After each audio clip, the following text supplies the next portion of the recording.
Have you ever come across a Bible verse that made you stop and think, wait, what does that really mean? Well, today we're diving into one of the most debated and misunderstood passages in the Bible.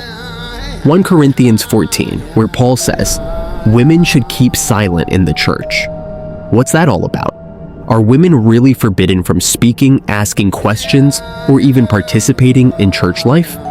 Or could it be that there's more to this passage than meets the eye?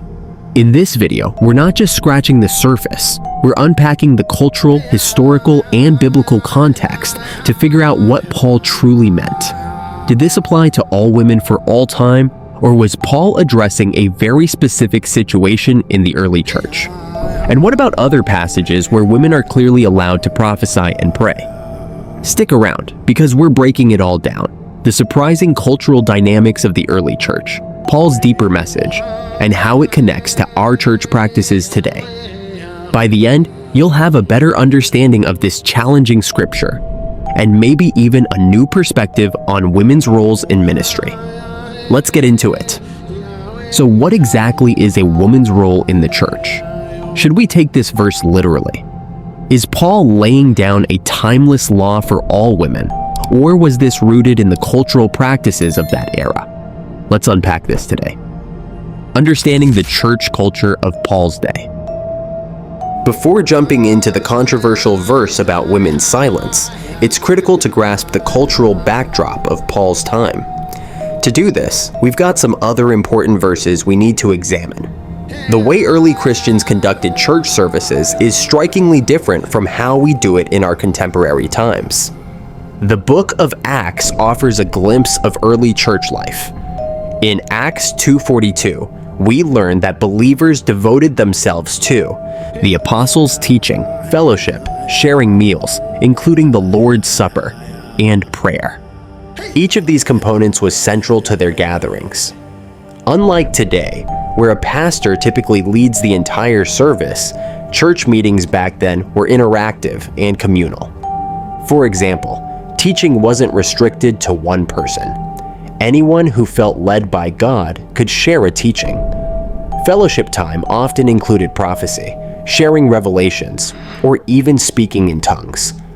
They would also break bread to commemorate Jesus' sacrifice, and finally, they'd come together for prayer.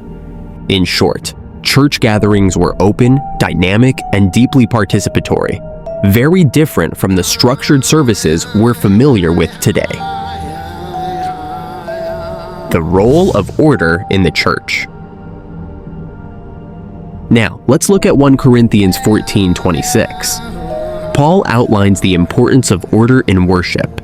When you meet together, one will sing, another will teach, someone else will share a special revelation, another will speak in tongues, and another will interpret what is said. This openness allowed everyone to contribute. However, Paul emphasized that everything must be done to strengthen all of you. In other words, the goal was to edify the entire congregation, not to create chaos. For example, Paul set clear guidelines for speaking in tongues. Anyone can speak in tongues, but no more than 2 or 3 people should do so during a service. They must speak one at a time. Someone must interpret what is said. Otherwise, the speaker should remain silent. If there's no interpreter, the person should speak in tongues privately to God. These rules ensured that speaking in tongues wasn't disruptive, but served to edify the church. Similarly, Paul provided guidelines for prophecy. He encouraged people to prophesy, but required that others evaluate the message to ensure it aligned with Scripture and sound theology. In essence, Paul's overarching principle was clear. For God is not a God of disorder, but of peace. Women's silence in church, cultural or universal? Now, we arrive at the danger zone, the verse about women being silent in church. Let's read it again. Women should be silent during the church meetings. It is not proper for them to speak.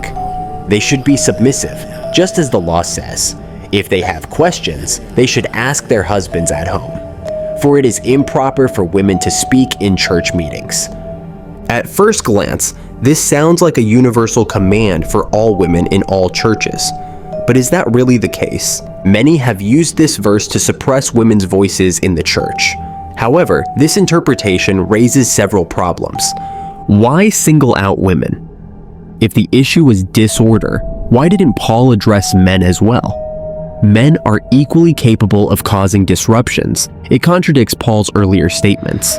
In 1 Corinthians 11:5, Paul explicitly allows women to pray and prophesy in church, provided they do so respectfully. If women are allowed to prophesy, how can they also be required to remain silent? It contradicts the context of chapter 14. In verse 31, Paul says, "All who prophesy will have a turn to speak, one after the other, so that everyone will learn and be encouraged." He doesn't limit this to men, he includes everyone. It contradicts Joel's prophecy. Joel 2:28-29, reaffirmed in Acts 2:18, declares, "I will pour out my spirit on all people. Your sons and daughters will prophesy." If women are called to prophecy, how can they fulfill that calling if they're silenced in church? Practical concerns. What if a woman isn't married? Who should she ask if she has questions? Or what if her husband isn't spiritually mature enough to answer? A cultural issue, not a universal rule. Given these contradictions, it's likely that Paul was addressing a specific cultural issue in Corinth. Some scholars suggest that certain women were disrupting services, perhaps by questioning their husbands or challenging their teachings publicly. Paul's instruction to remain silent wasn't meant to oppress all women, but to address a particular situation where public disagreements were causing disorder. By asking these women to save their questions for private conversations at home, Paul aimed to maintain peace and unity in the church. Paul concludes the chapter by summarizing his main points. Be eager to prophesy and don't forbid speaking in tongues, but be sure that everything is done properly and in order. In essence, Paul wasn't trying to suppress spiritual gifts, whether prophecy, tongues, or teaching. He simply wanted to ensure that everything was done in a way that edified the church. If you're curious about women's roles in ministry, whether they can serve as pastors or co-pastors, check out our other videos. Thanks for watching, and I'll see you in the next video.